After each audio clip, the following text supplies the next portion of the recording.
Welcome back to the Long Way Back podcast. I'm your host today, Timmy Long, joined by Georgie as my co-host today, and we have the lovely Senator Tim Lombard in the studio today. Tim, how's it going? Good, great. Can't complain now. Beautiful day. Lovely to be here. So we said we'd have a chat with you. You're an advocate for people with dyslexia, and you actually push it in the Senate as well, and wherever you're going. And you just want to start making noise about it, like myself and Georgie. Yeah, thank goodness. And we said it'd be a great idea to get you on board. Definitely. And have a chat. I know it's great to be here. And look, I probably entered the Senate in 2016. It's a wonderful opportunity to be a part of national parliament. And I didn't decide that I'd try and make a mark on a topic that I would be very, very clued in with. So, look, our story is very clear. We have one dyslexic child. We went through the process of getting her assessed and going through all the hoops. And look, it became very apparent that we have huge issues here, Yeah. It really, really is. And look, this journey that we've been on as a family has kind of taught us the ups and downs of this journey and what we need to do. And we've had some huge ups and downs here, But like we're coming out of it from the other side at this stage. And look, it's a great opportunity to be here just to discuss what has changed, but more importantly, what needs to change, because there's so much that needs to change. And I just, do you know what? Before we do get into some stuff, like it's even just to have somebody that sees the importance of these assessments of children, particularly the importance around children whose families don't have funding to be able to pay for it, and schools who don't have funding. And we were speaking before we started, and I was telling you about how easy it is for a child to slip through the cracks if they don't get an education that meets their needs or that meets their ability. And like, we could be screaming from the top of mountains about this consistently, but are the government in this country actually hearing people, hearing you, hearing the likes of us? Did we not see the need for free assessments within schools for children, or is it a different issue? I think the assessment is probably one of the big issues. It's the big issue that affects families, affects the school year, and it gives children and parents a pathway to actually move forward. And I think that's ultimately it. And what we need to see here is a system that makes assessments more available. Like I deal with schools who maybe have one or two assessments, and like the need within the school would need a multiple of that. Oh yeah, definitely. I mean, when we were doing the fundraising for the campaign, we were working only with 3 schools, and I think one in particular who had probably the most need at the time, they had one NEPS assessment for the whole. And when they gave us their list of children who they wanted us to try and get assessed, there was at least 12. They were the priorities. Totally. Yeah. Like I would work with an organisation called St. Vincent de Paul, and wonderful organisation, really are, and like I've seen them be very active in several communities that I work with, to make sure that the actual need is provided within the school setting. Is it right? It's probably not that St. Vincent de Paul have stepped into the actual setting to actually pay for these assessments. Yeah. But it just shows you what's happening on the ground from a community level to make sure that these schools get the assessments, because some of us are in a position that they can pay for it. Some aren't. Like, these are significant sums of money, like around about anything up to €650 per assessment in some locations. I'd say like it's now we're talking like up to 800. Some of the, within the city, some of the rates of the education psychologists. And I think, am I right in thinking that you went with the Dyslexia Association of Ireland as well when they were lobbying for more places for education psychologists? Like the work that the Dyslexic Association of Ireland do is absolutely amazing. Incredible, yeah. From their CEO all the way down, I just think they're a wonderful organisation. I think there are workshops in particular on the ground. I know, Georgie, you're involved in one in Blarney. Yeah. Like, they are the actual grassroots. They actually involve people at a very, very basic level to make sure kids can get the benefit of what's required. And those workshops work on the basis that, number one, the kids get the access to the actual tutoring required, but the knock-on implications the parents meet, because the parents meet outside the door and they talk about what's your Johnny doing, what's your Mick doing, how's it work. So I'd often think there's 2 parts to that workshop. One is the actual kids, and the kids seeing that they're a part of a tribe, that tribe is they're not out there by themselves. But the other issue, and maybe sometimes more important, for parents themselves, they can communicate what works for you, what didn't work for me. And that is really important. And like I've been in several WhatsApp groups of parents in particular, and like they can talk about everything. And it's just really important that they have that outlet, because we all need that little bit of help and support in a situation that's new to us. It's about normalising dyslexia and everything else, dyspraxia, dyscalculia, ADHD. It's about making it a conversation in classes, in schools, in after school classes. And that's where things will change. Like you look at 10% of the population dyslexic, and I'd often say that's 10% of the entire population. So it's not just the school-going population or just dyslexic. Yeah. And I think that's something that we just have to kind of get to grips with. And that's just dyslexia. Totally. Not to mention the rest of, our neurodiverse I would actually say those figures are more. And that's just me, because I come up from a family, like, I'd say I have 4 brothers, right? I grew up with 2. Like, Tom, Amy are dyslexic and have ADHD. Possibly John Paul, Roy and Sam, I don't know. But I know some families, like, and it's just rampant, all these different learning differences, and I think those statistics would probably be more if we really, really put research into it. I think, and those statistics are far from verified. Like, those statistics are a global statistic. They don't take into consideration, what's happening in any county, any city. So we're only going off a global kind of figure itself. But like, it's about trying to make sure that you're a part of that tribe and you're not out there by yourself. And like, we've done several courses, and I often think about Dyslexic and I course, which is about trying to build your self-esteem. Kids need to, understand that they're dyslexic, obviously, but they're not out there by themselves. And it's about building that self-esteem element out there. Because 1980, when I went to school, if you're dyslexic, number one, nobody knew what dyslexic was. But if you weren't, doing well in school, you're considered to be the lazy one or the messer or whatever else. And all of a sudden you got a name for something. And like, put my hand up. The problem was you just weren't getting it, and you weren't getting it because you learn a different way. Like, much was delivered verbally without any visuals, and it was constant, like, teacher talk. And we, it's been really interesting doing these podcasts, talking to different people, teachers, occupational therapists, psychologists, the whole works. And just, it's so clear how important it is to have different types of teaching now, much more multisensory. Absolutely. And getting the kids to be more involved in their learning. But the technology element, like the world has changed, and it's smaller. Like, it's that access to technology, access to assessments is brilliant. Access to technology is the key. Like, I have a daughter now that can take a picture of her homework on a screen, and then she has her homework. She doesn't write it down, and then she can type it at home and send it in because the handwriting might be great. But it's that kind of technology is the key thing.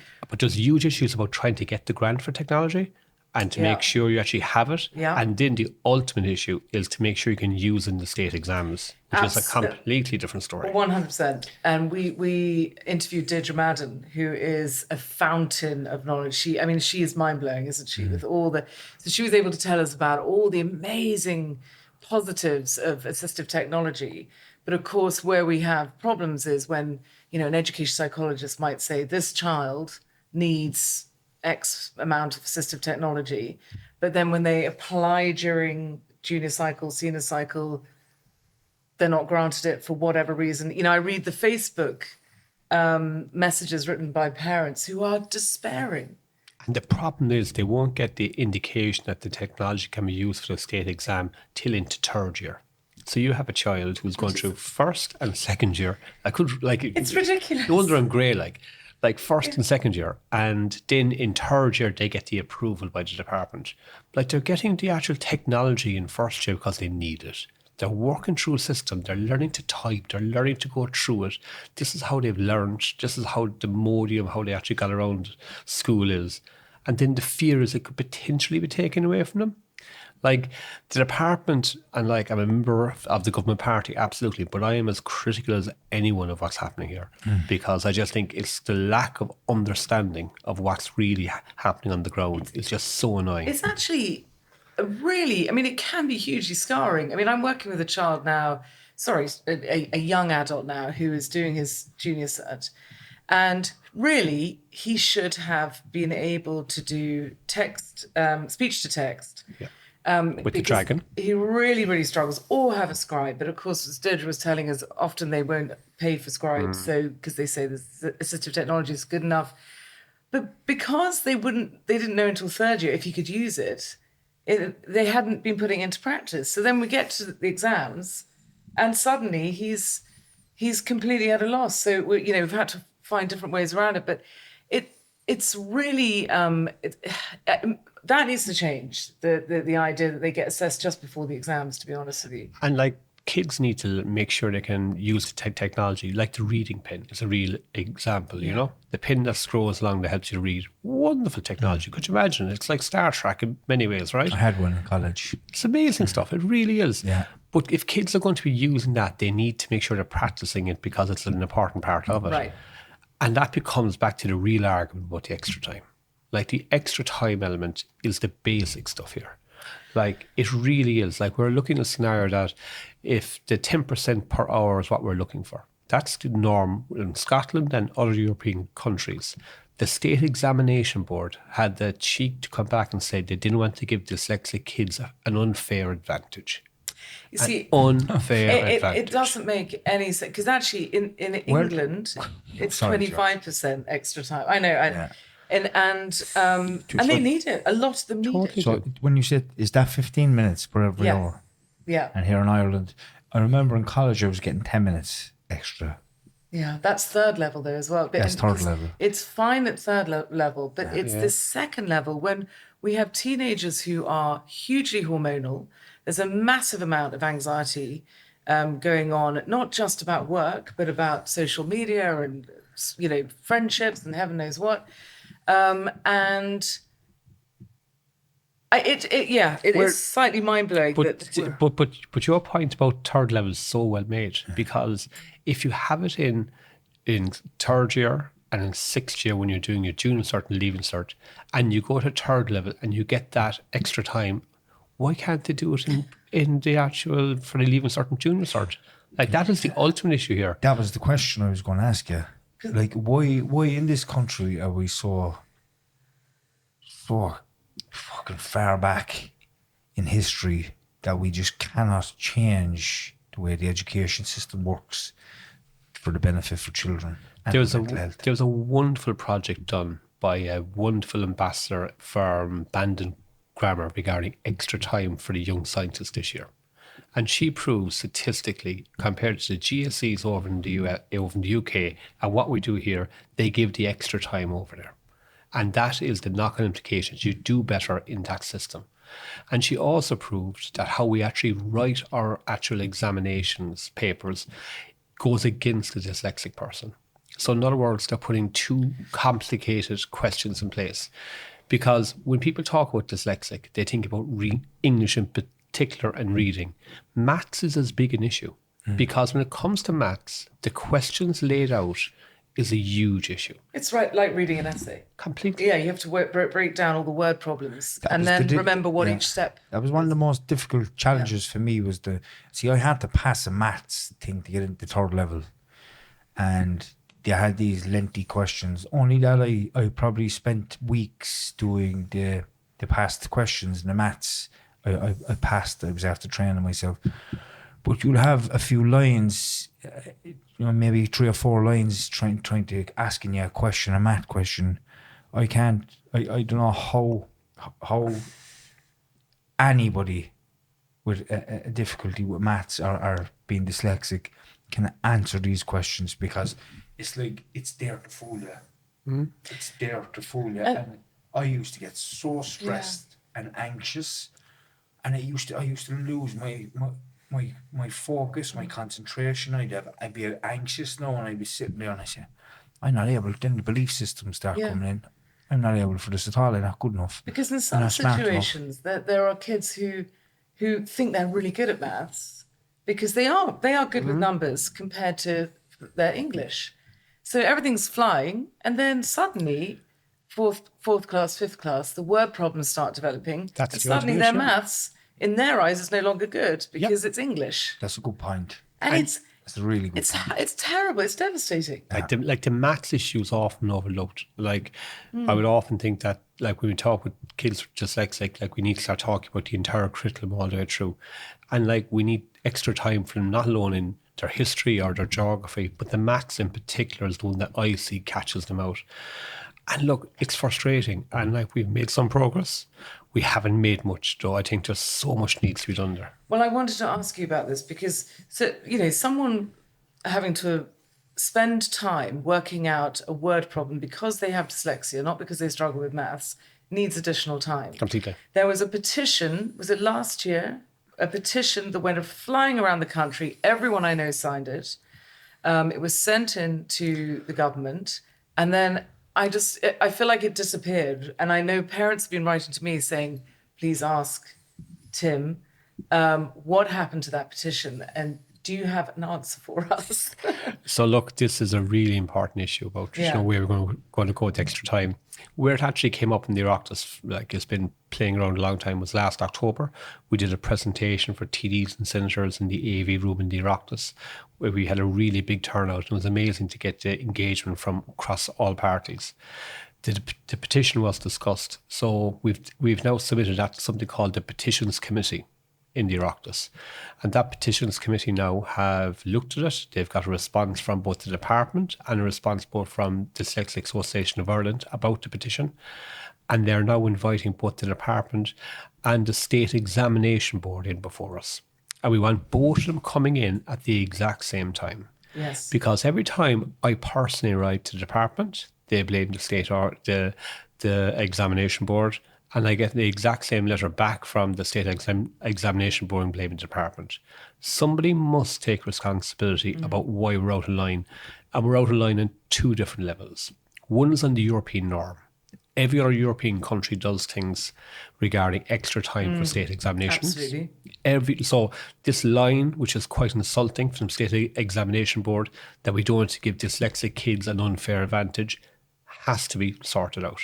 How do they possibly back that up? It is illogical. It doesn't make logical sense. No. It's actually frightening. It really, really is. And the second thing then is, if you have this at state, if you have it in third level, you don't have it in second level, somebody's wrong somewhere. And like it's this- completely Yeah. ridiculous. Like Are this- they different boards? to a degree, yeah, there's different governorships involved. But the big issue here is like, it's not going to cost any more. Like I've a very good friend of mine now who's in a college here in Cork, and literally you get a different sticker put on your table and that gives you an extra time. There's no expense here. Just think, it could cost more. Come here, it'll cost us nothing. It'll cost us absolutely nothing. And it'll level the playing pitch to make sure that these kids, which are trying so bloody hard, they really genuinely are, give a fair chance of getting it delivered. I can That's tell all they you, want. they'd be spending less on supporting mental health issues. Completely.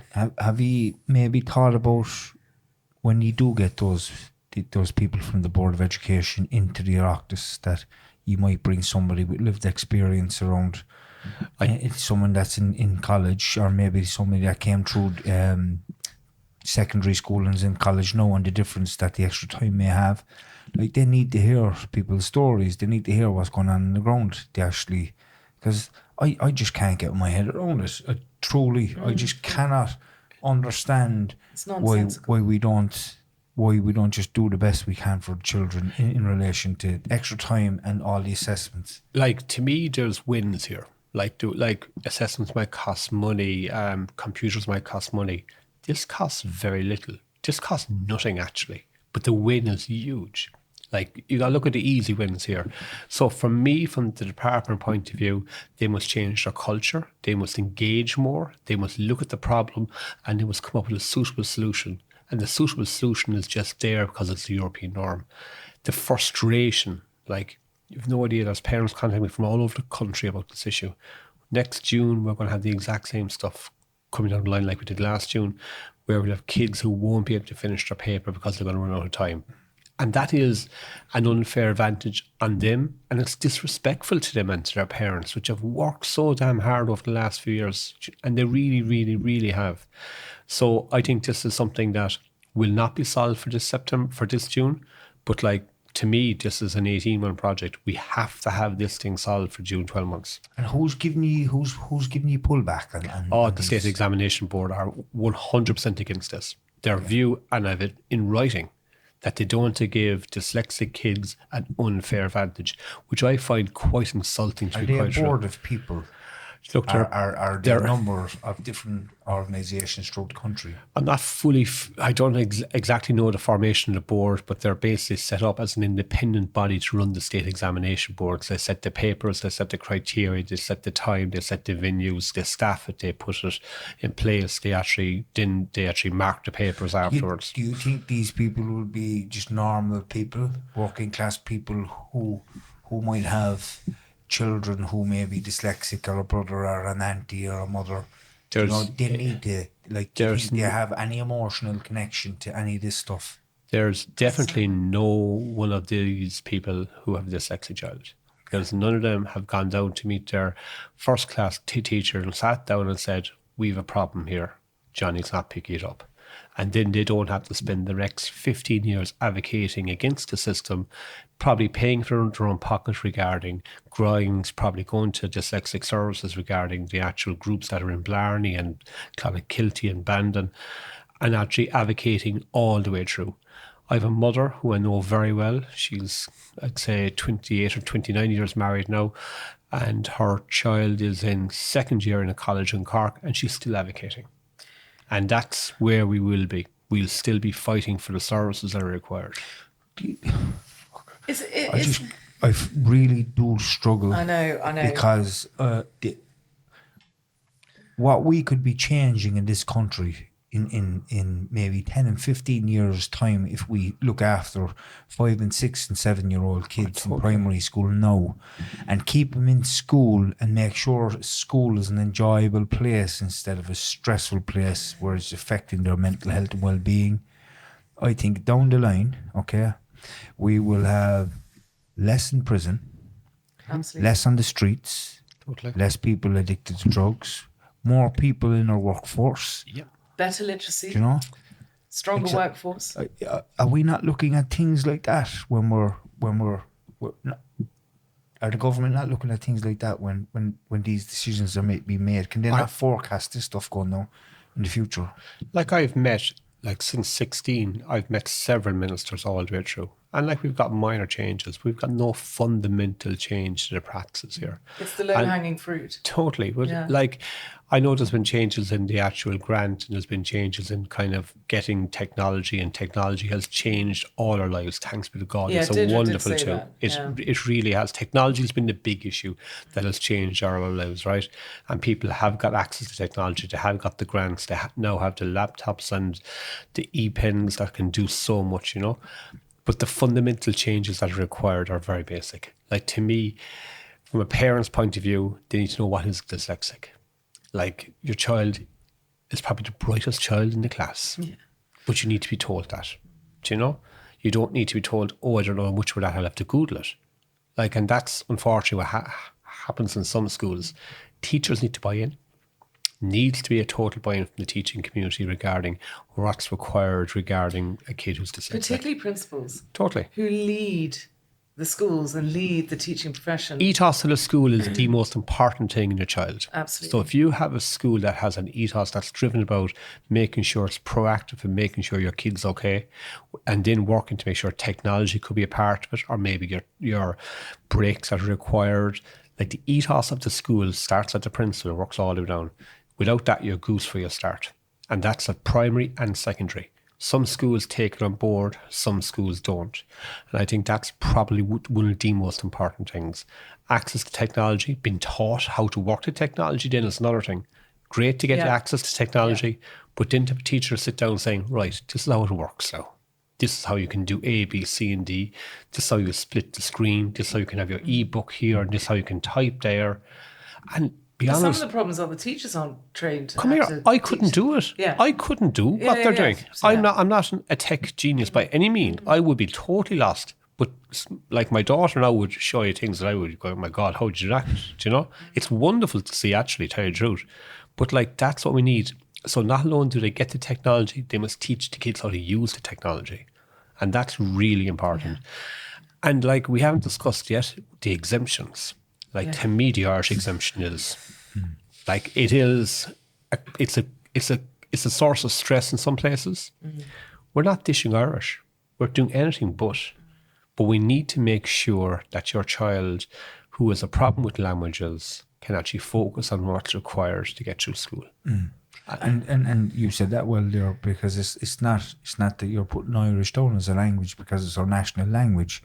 It's languages in general outside of the language we speak. Yeah. It becomes really, really challenging for kids. Yeah. You know, because It's added stress. It's completely, because they're already stressed as it is trying to learn the English language and figure out words, and the English is so complicated. it is. Yeah. And like I still struggle with the English language with different words and Completely. get my head around certain things. But can you imagine a child, like if I had to go back and learn Spanish or French or German or anything like that, I'd give up immediately. Like I'm in a clash at the moment with the Irish committee in the Oireachtas. Like they produced a report in the last 3 months, which they proposed that the exemption criteria for kids who are dyslexic needs to be changed, that they're abusing this issue and there should be less exemptions go out there. I went into that committee. I'm far from a Gaeilgeoir at the committee, and I battled all the way through. They still published a report. The recommendations are appalling, absolutely appalling. And like I've spent the last 3 months trying to get the chairman of that committee before the Senator so we can discuss his recommendations. He won't come back to the Oireachtas on it, but I will get him before the committee because this will never happen. And there was a fear out there from parents that the exemption was going to be taken away. And this will never happen. But what will have to happen here is people who have an ethos regarding Irish and just want to attack the exemption process that we depend on as parents with dyslexic kids, like we can't have that. That is just a step too far for me. And I'm absolutely appalled by what that Oireachtas committee brought forward. I was reading, because I often follow the Facebook groups as well, just to see what parents are saying, what they're discussing. And this came up, obviously. Someone posted it online and said, look at what they're trying to do. And the upset was huge. The emails I got from parents all over Ireland. And the Dyslexic Association of Ireland, they put forward their views saying, please don't do this, basically. And from what I can understand, it was ignored. But it's just... Like the Department of Education, and I would be critical of the department, as you know, on many, many things. They turned up and they batted for us that day. They said the exemption process is a fair process. Nobody gets the exemption. And they really kind of worked it through. They went against what the department said and they still went down their line. And I don't know, are they playing for a certain audience? I don't know where they were going. But the knock-on implication here was parents were fearful that exemptions that were granted was going to be taken away. I kept on saying, this will never happen. This is only absolutely a committee just having their day in the sun. Imagine how the children felt. Oh, come on. It's terrible. Can you imagine knowing that you already have an exemption from languages and know all of a sudden that you don't, and you're after being exempt for the last year or two, and you have to backtrack and learn all that stuff again? That would drive a child. Kids won't go to school over that. They couldn't go to school over. Could you imagine being forced into a scenario that you mightn't have done Irish since maybe first or second class, and then literally, you're back in the actual system again? And they came up with this kind of crap that would say, there's some kids who are doing another language, and if they can learn French, they can do whatever. Very, very, very few kids have the opportunity to do that or have the ability to do it. But if there is a few, fair play to them. Yeah. Why criticise them? Yeah, absolutely. And they're obviously not talking to the children. No. Who are there at home in tears, battling with their parents. They've already spent hours on homework, which is taking them extra long because they have dyslexia or they have neurodiversity. We all know dyslexics generally have to work 5 times harder than the neurotypical learners. And then they're being asked to do yet another language when they're struggling with English language. And the benefit of the actual language being dropped is they get another probably 3 or 4 classes in the week free where they can do grind, they can work with teachers that can help them. That time becomes a great resource. And that resource then can make sure they get their maths right, get their English right, and build up on their core skills. Get additional support. Absolutely. Interestingly, we interviewed a girl who is in an Irish school. So she's dyslexic. She's in an Irish school. And Irish, in her view, was her first language. So actually, she found learning Irish easier than learning English. So one of the things Timmy came up with, he said, well, why can we get an exemption from English? It's the same principle. You know, you're forcing a child to learn two languages she finds one really, really difficult, because of course Irish was her first language. You know, it's that understanding of the anxiety, the pressure, the stress, which then leads to sorry. Do you think it's just based on egos? Do you think it's just people in these different departments have really strong egos? I think the world has changed in the last decade, but they haven't changed with it. I think you're right. Not listening. They're not listening to what the general like you people look say. at how my iPhone, it's over there, right? Yeah. My iPhone can read out every message that I have in it. I can copy and paste off it. I can send emails on it. I can get everything read out to me as I'm driving down here, or whatever I'm going to do. Technology that was light years away 10 years ago now is on your mobile phone. So I just don't think the department have moved with the technology, and I don't think they've moved with what we need to do for a society itself. Like, I would say, as much as kids are affected, I would do a bit of work with Tagished, right? And I've this view out there that there's an awful lot of the farming community in particular that need help and are gone through a system of education over the last 30 or 40 years, and maybe that the reading and writing element isn't great at times.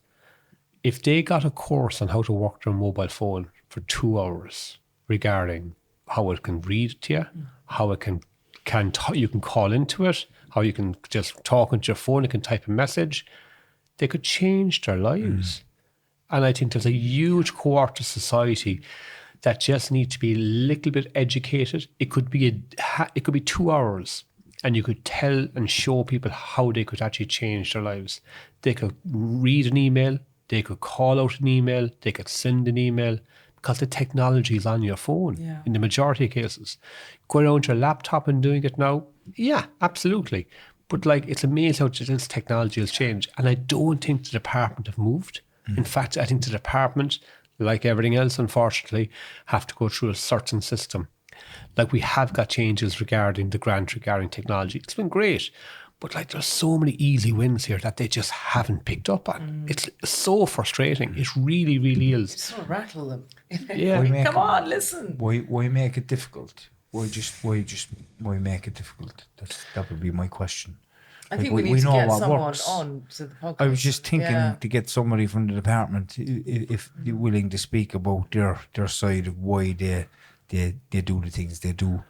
It would be very interesting to see what the response would be. Because to me, like, the easiest win of all, which will cost the state nothing, is the extra time in the exams. That's the easy win of all. Yeah. Like, that'll be a sticker on the table and nothing more. Absolutely, right? And you level the playing pitch there, you know? And not reversing the Irish exemption as well. I think that misnomer just needs to be hammered. Yeah. Like, the department are against it, everyone I speak to are against it. A certain cohort of zealots in society are looking for the perfect solution to life.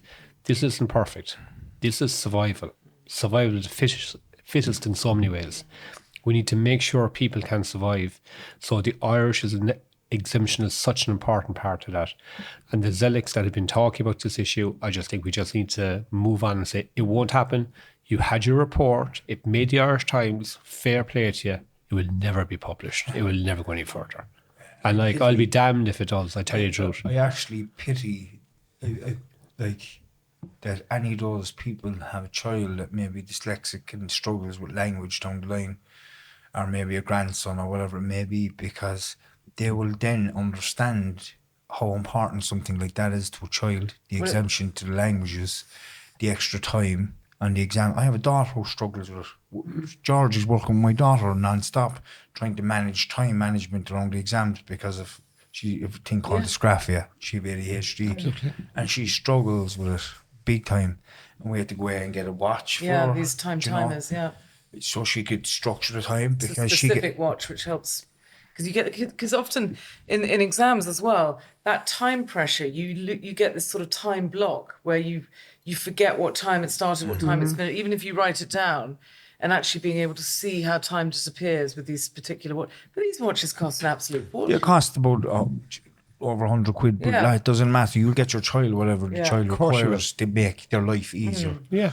But I can imagine how parents out there are feeling at the moment because they know that their kids will be under so much stress and how anxious they'll be because of the extra time, of the exemptions being taken away from them, and even all the assistive technologies.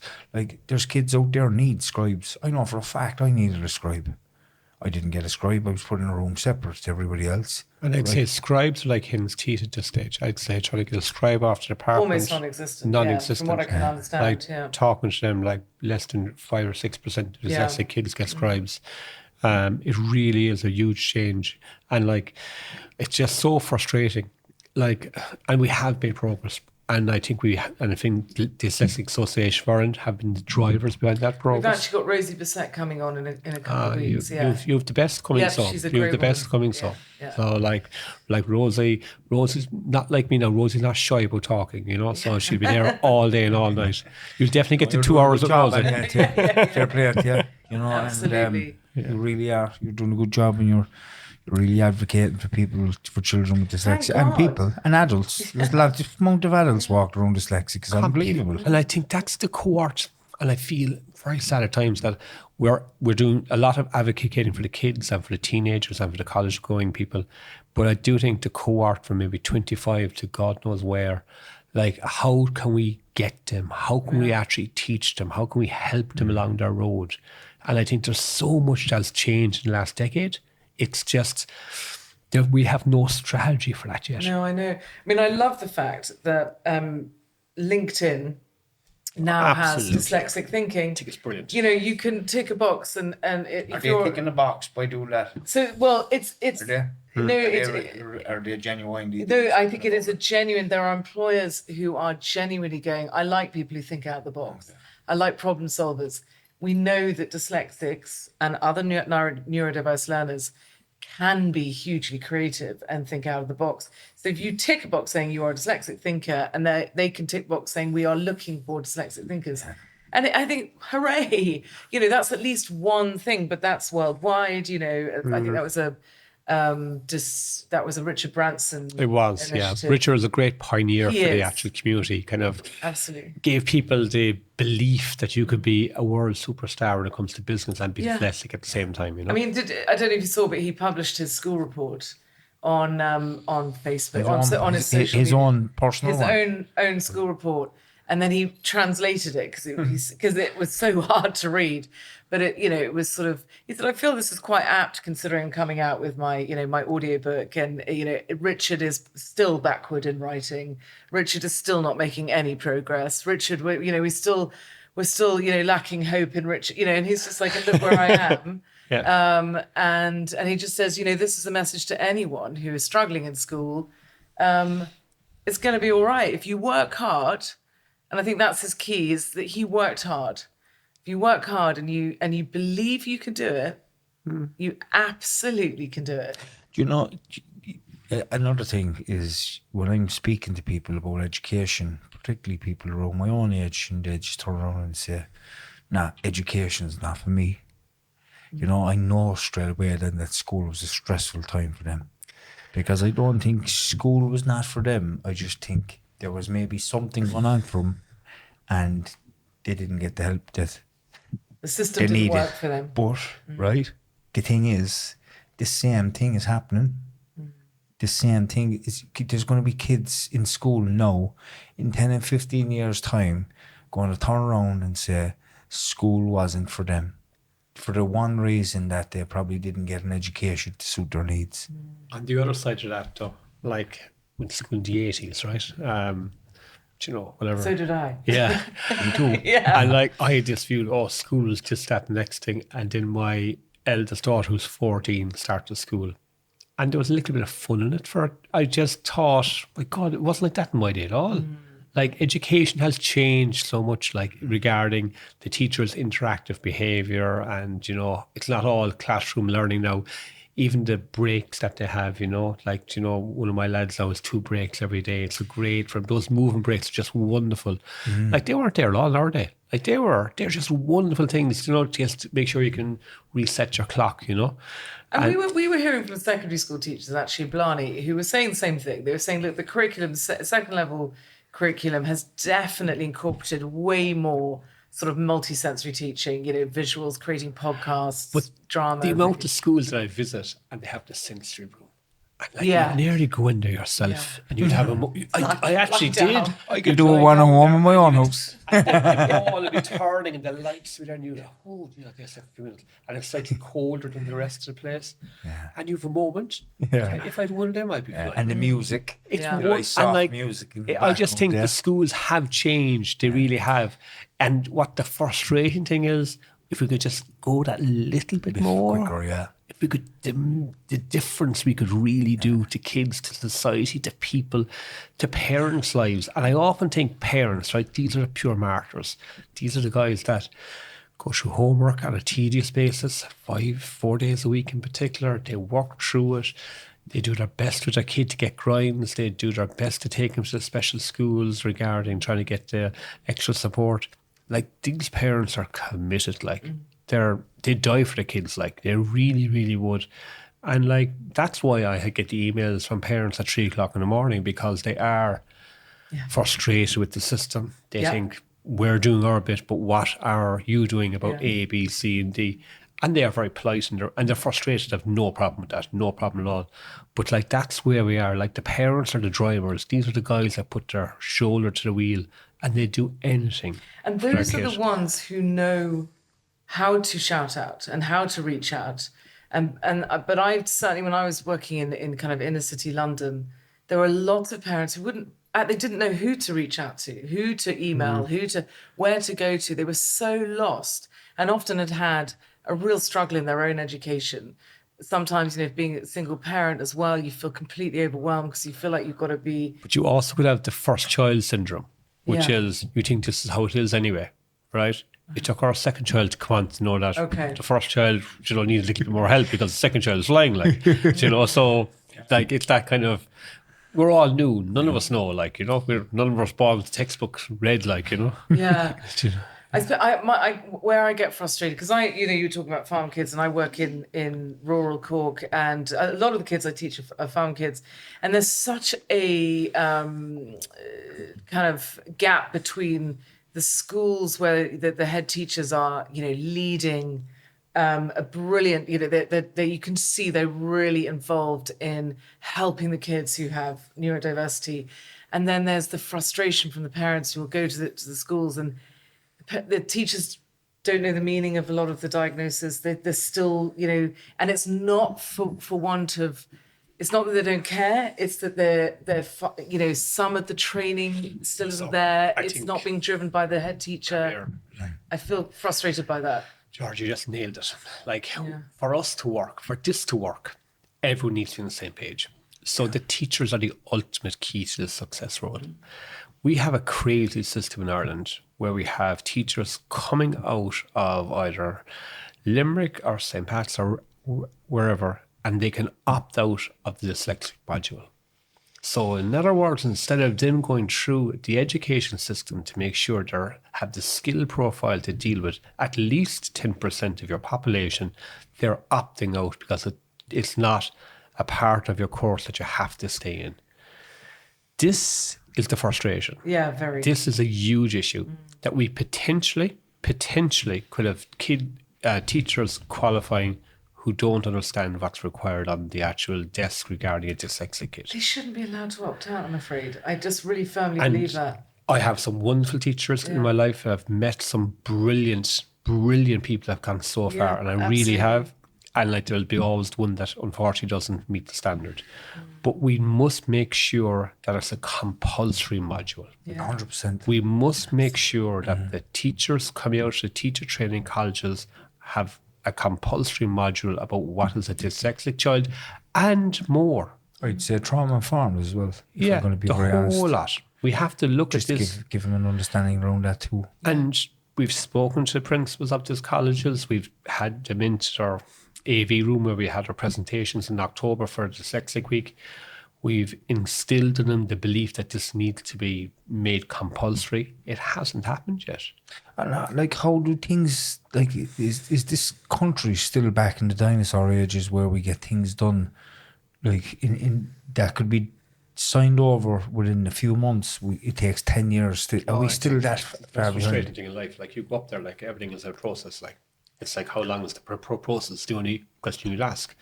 So, like, we just need to make sure that, like, this is it. It's a process. Trying to get change here, trying to get buy-in, trying to get unions to buy in, trying to get teachers to buy in, trying to get society to buy in.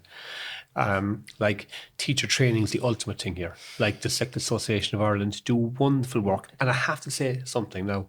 We have teachers that are doing it in their own time. They are. They're absolutely signing up for courses on a Saturday. They're Holidays. saying holidays, Yeah. taking teacher training days, Yep.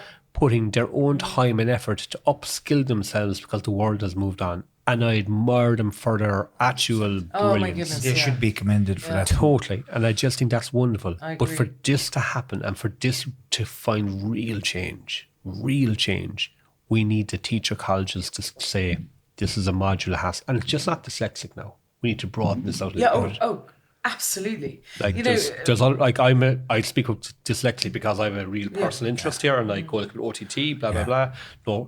No issue there. But like, we need to broaden this out, and we need to make sure that is the way forward, that we have the modules that are required in teacher training to take into consideration the changes that we have. And like, I would I know of one really good school that had a problem with technology, and like, it took a junior teacher that came in that was a bit of a tech weirdo that could do things to solve it, because they had nobody in the school who knew what to do. yeah. Like, and the real issue here is we need to train our teachers. They're the smartest in the bunch. They're wonderful, committed people. And most of them are, as you just 99% said, of them. so willing. So committed. Yeah. They go. And the ones who come to the workshops, they all have to do the training from the Dyslexia Association of Ireland. This is after a full day of working. Could you imagine Yeah. the Dyslexia Association of Ireland are putting on these workshops, not to the department? Like, it buggers belief. Like, Yeah. it absolutely wrecks my head to think that the Department of Education aren't coming along and saying, right, we're having the workshop on A, B, C, and D. It takes an other organisation, Charity. literally, that Yeah. gets 50,000 euros in funding every year to provide the courses that's required for our educational system to deal with the kids going through. And those workshops have been, they've been started up by people like your cousin, who are people who feel very passionate about dyslexia and sport. But there are parts of Ireland that have nothing. Galway, I don't think has a workshop. I know Kerry hasn't got a workshop. I don't know about Donegal or some of a lot of the west areas don't have workshops. Not because people don't want them. They're simply because they haven't been set up by the community for whatever reason, and you can't magic up the money to set up these. It's very, very, very unfair. Really. I hope to God that in 10 years' time, this conversation won't be needed anymore. Yeah, and look, if you're looking for low-hanging fruit, time obviously is the big thing, but like, teacher training is the ultimate thing. Like, that's the one that'll make such a change. It really will inform kids and parents for what we can do on the ground. And that is low-hanging fruit, because it's all you have to basic do is stuff. make it compulsory. Completely. No longer Buy-in. Is that something that you're talking about at the moment, Tim? Is that something you're pushing for? We have several things on the agenda. Like, you look at the basic one, which is the extra time. We're pushing that through the petitions committee. We're trying to make real progress on that. We're trying to make sure the department moving it and to embarrass them into making sure it actually happens, because they're out of sync, totally out of sync. Teacher training, we've spoken at length to the department about this issue. We've spoken to the teacher unions about it as well. And myself and Rose will be doing more on that in the next few months, because that is really, really important. Like, other issues about technology and the technology grant, to make sure, like, we have people who have technology at primary school. I'm not laughing, I'm just frustrated. Who have technology at primary school, but then they might move to a secondary school, and then they have a lag with the actual technology. Yeah. I have a man in one part, a great young fella down West Cork, one time right now, who had no technology for first year. He had it for first class, second class, third class, up to fifth class, sixth class, changed schools, but the grant wasn't approved, had to wait for it. He missed first year. I've heard this. I've heard this from several people. So the joining up thinking here is just nuts. And the technology is the key. And teachers and the community need to understand what the technology is. It's not a computer game. We're not doing something daft here. It's technology that helps you read, helps you write, helps you actually type. Like I have a little girl, my arse, she's taller than me nearly, who can touch type. Wonderful. Handwriting might be great. Touch type.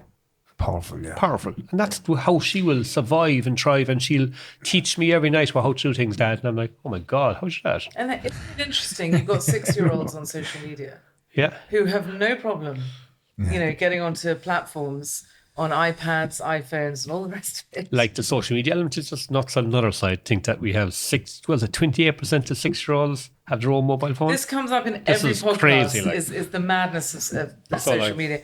Nuts. The corporations need to have so much more accountability. They don't care. It is totally insane. It's all about money. It's all about the silver penny. Like. And to hear that I think it's I'll tell you big corporation. Tony, what was that statistic you sent me there a while back, or was it you, somebody else, that there's a statistic out there, and it's on, if anybody wants to watch it, it's on the TED Talk. It's if we can find it and throw it on the link, that when you hit the age of 18, okay, all of us, okay, you spend something like half your life or just under half your life asleep. Another 5 or 6% eating, driving, another bit. In the toilet and showering, cleaning up, another percentage. And from the basic percentages of leftover, right, just your normal time, we will spend 93% of that time on screens. And that's research after being done. It's called the battle for your time exposing the costs of social media. So it's the battle for your time exposing the costs of social media by who? Dino Ambrosi. And I watched it and I was absolutely in awe. I sent it directly to my son, who loves being on the phone, and my wife. Me and my daughter Georgia doesn't even turn on her phone. She just leaves the thing wherever she loses the phone, and she doesn't even know she's after losing it. Me, on the other hand, it's part of work for me, but I have no calling towards it. I actually get quite anxious. So we have 2 lads, times. right? Dennis and John, they're 7, tough men now. So 5 days a week, you drag them out of the bed, peel them off the mattress, can't get them up, right? Saturday, they're allowed technology, 6:30, they're up. I bet. Where's the phone, Dad? Yeah. Where's the phone? Yeah. And you're going, But the sadness what is in the name of God, like?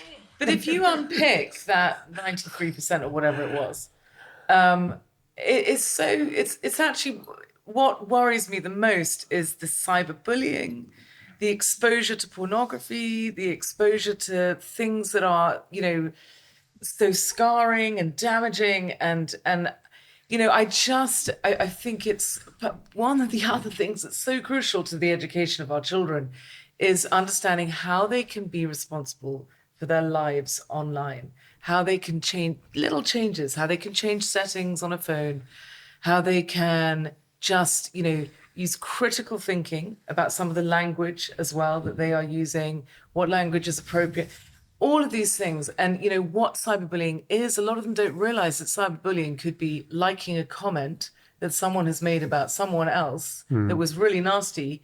If they liked that comment, they become the cyberbully.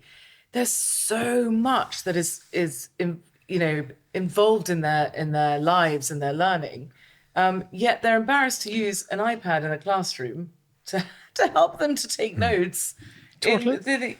It's kind of something needs to change. Take a photograph of the whiteboard, which are homework written down on it, so you don't have to write it down, and you've the photograph taken, away you go home and you can do it all. Yeah. And that's the negative issues about technology, we discussed them, they're huge, but the positives that we can use for our kids and to teach everyone that this can be a positive is something you just need to start talking about. Well, I think we really need to spend time talking more about those positives. Totally. so that it doesn't become such a negative experience, you know. And but part of those positives is look at all these wonderful things that can help you, and here's how you stay safe. And I look at the ebooks. I just think ebooks are just a wonderful tool. Like, you know, they really are. You know, you get the code, you put it in, you actually up you go and away you go. Like, we could have it. Don't lose your textbooks because of that. Yeah. And, you know, like my daughter's bag going to school in first year, like I consider myself fairly strong. I tell you what, it'd be a fair man to be walking around with that all day. Yeah. So, like, do you know? Yeah. And like, if you had that on your laptop, she goes to school, split the screen, textbook here, type there, away you go.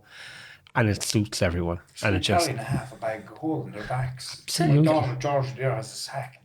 And she asked me to pick it up there one day, go into the car. And I picked it up, and I actually thought she had a fucking dead body. It's so true, isn't it? I said, George, she said, I need them all. I said, really? Like, yeah, that. It's amazing, isn't it? But you see, if most of those would be available on ebooks. Yeah. But I mean, I tell you what, you want to be a chiropractor because you could be very rich in about 10 years' And you know- time. With the amount of damaged backs from carrying all those books around. And in fairness, like, I think the publishers of the books have been really good to the dyslexic community. Do you know what? I would agree with that from what I've seen. And in fact, you can magnify, you can change the background of things. And you can ring them up, you can talk it through, they'll give you the code, the way you go, you upload it.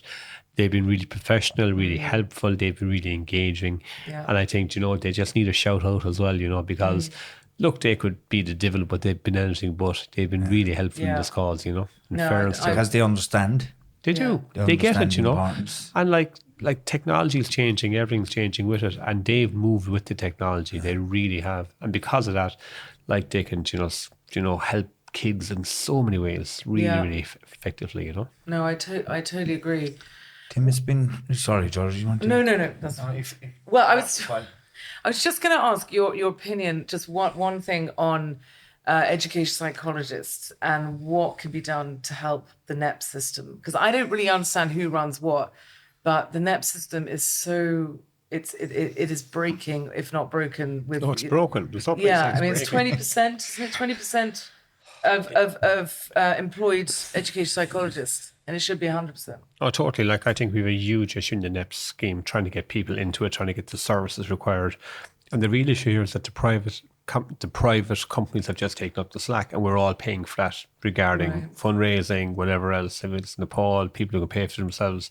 The NEP scheme hasn't worked. It really hasn't. It's And to listeners, by the way, it's the National Education Psychology Service. Yeah, and look, I would have met them. I think there's some really good people in the system itself. I would have met them privately. They would be very, very public about the failings within the system itself, the failings within certain schools. And I think, you know, there's so much that needs to be done there. So they're saying, where do we get the psychologists from? They do. They're also saying that there is issues within schools as well, that, you know, more needs to be done with certain schools. Like the ethos of the schools, if you have a dyslexic kid, is the most important thing. Sit down with that principal, eyeball him. Yeah. What does he know? Does he know enough? If he doesn't, we're out of here, lad. Do you know, you need to be sold the story. You need to be sold the dream, and they need to deliver the dream afterwards. You need to see the dream as well. You need Completely, yeah. And like there are, and I have to, some really brilliant schools and brilliant teachers out there, and you just have to acknowledge that. But like everything else, you've bad politicians, you've bad teachers, you've bad presenters. It just works. That's how it works. Okay. So that to me is the big thing. But the NEPs, like NEPs is the bane of my life. Like trying to make sure we get the assessments, trying to make sure we get through a system, trying to make sure that there's enough granted per school, that the need is acknowledged per school.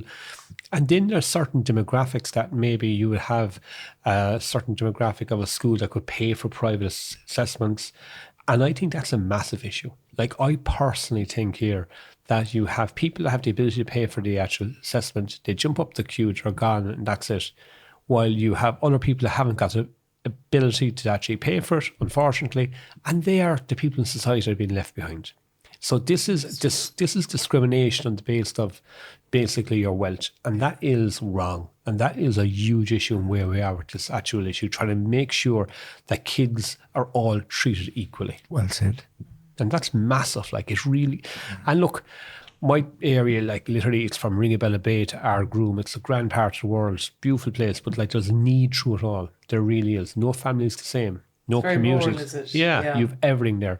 And I deal with parents, unfortunately, from all over Ireland because of what I do with this subject itself.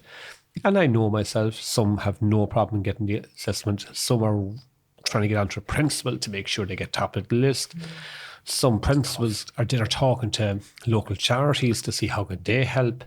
So it really is a struggle all the way. And I keep on saying the parents, like they're advocating from day one to when they finish college and probably further on, you know. Interesting. Yeah. Hopefully, Good to hear that that view on it. Yeah.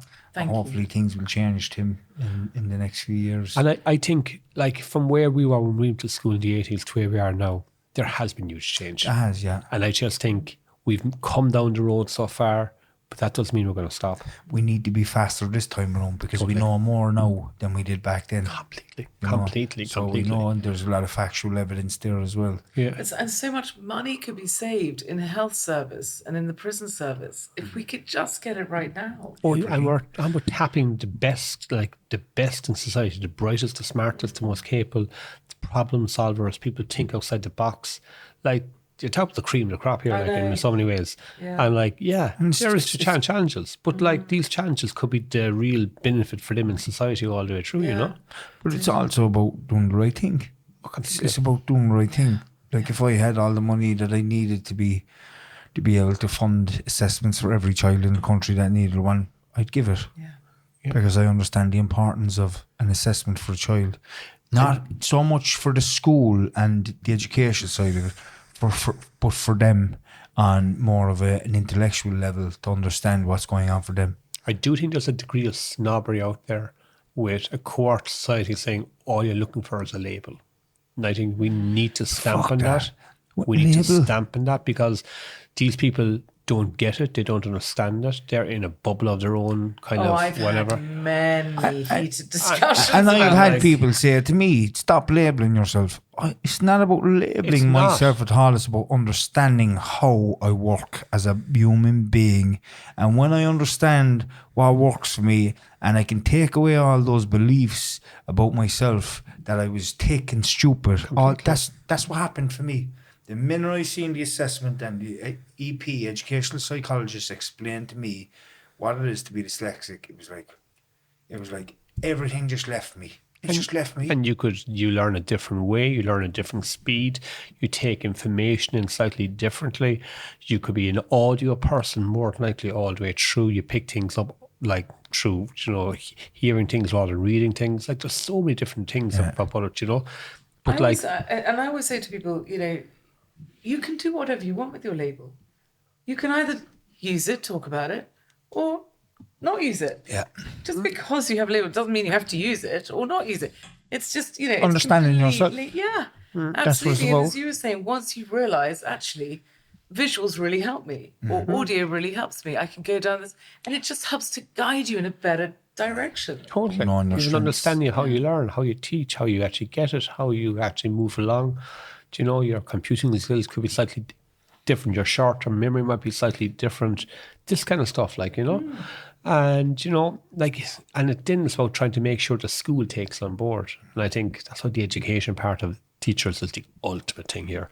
And again, you would assume easy win, but as much as we made progress, we've a long road to go, Yeah, one of the things that we're trying to do, we won't get it done in this Oireachtas, and I might be there for the next one, time will tell, is I often talk about a very good friend of mine called Micheál Carrigy, who put a committee together for autism. And he ran the autism committee, produced a report, brought forward 100 plus recommendations. And that then became the basis of how they're trying to make sure things like the July provision were properly implemented and so forth and so far. If I had my dream, what I'd love to get done in the next Oireachtas, if I'm there, is to have a similar committee put together for autism. And to have, for a dyslexic service. Yeah. Go through the exact same process Micheál Carrigy did. Spend maybe 18 months going through the actual process, get everyone in front of us, publish a peer-reviewed report, which will help our communities, and then implement it over the lifetime of the Oireachtas. Yeah. And come up with 100 plus recommendations. I'd nearly have them written myself. And then you'd have... You've got a few too. And that's how I think we need to see real change. Like, and I think that is probably one of the things that, as much as I've been involved in this since 16, and I was involved in setting up my halls committee, I got kind of sidelined and other stuff. If I had my time back again, it's something I'd do. So if I get to the next Oireachtas, this is the one thing I'm chasing here. Put the committee in place, get the actual people around it, produce a report, but then do what Mihaal's doing. Start implementing it one by one. And literally have the department in front of us saying, the report says A, B, and C. Have you done A, B, and C yet? And pin them to actually making sure things like extra time are brought in, teacher trainings brought in. Like, we know what we need to do, but we need to go through it to make sure it's peer reviewed, to make sure it's on the same European context, to, make sure we actually make sure the report is appropriate. And if we did that, that's the key. And I would often say to people, I don't care what party you're from. There's local elections and European elections happening at the moment. There'll be a national election next 12 months. When you have a guy knock you on the door, ask him what's your party doing about dyslexic services. Ask him what's your policy in this. Is it in your manifesto? And what are they saying in the manifesto? What are they saying about the programme of government that they're going to be involved in? There'll be a new government formed in this country in 12 months' time. They're going to put a programme of government which will affect ag, which will affect transport, environment, everything else. You want to know, will they have a line in about dyslexic services? And what is that line? And everyone that's listening here tonight, you have a guy knocking your door in the next 3 weeks or 4 weeks or whatever, ask them, what is your party's view on dyslexic services? And if you get to government, what are you going to do? And they're the things that I'm chasing, because we've had the talk, we know the issues, we've ran the system, we're fighting with everyone, we've made some progress, but now we need to make the big progress. And I think the movement just needs to move. Yeah. And that movement is us. Yeah. It's 10% of society. It's probably more in many ways, because as much as I'm dyslexic and my family's dyslexic, my family would be all tied into it. And I think neurodiversity covers roughly Complete. 25% of dyslexic would be more around. But so you I have a dyslexic child, right? But that means everyone in my house is an advocate for dyslexic services. So I reckon by the time you're finished, you're on about 20, 30, 40% of society has a foot in this one. 100%. I think it was 30,000 people signed that petition. For extra Amazing time. figure. Yeah. Amazing figure. Yeah. Amazing work being done. It's just a shame that there's not more people in the position like yourself in government that are fighting for the same stuff. And hopefully there may be down the line, and that's what we all hope. And the main hope is for things to start changing, particularly all the stuff we're talking about around the education board, the time, the assessments. It's about giving children an equal opportunity across the board, and that's what we're here for, and that's what that's why this quality podcast of opportunity. It's exactly, and we're very grateful, Tim, for coming here Thank tonight. you so much. Because we Come know here. you're very Pleasure. busy, Not at all. and I just want to say thank you so much from myself and George and Tony. No, pleasure. And we'll leave it at that, Tony. So thanks a million, everybody, for listening. And again, thanks to Tim Lombard, Georgie, and myself, Timmy Long, from the Long Way Back podcast. God bless.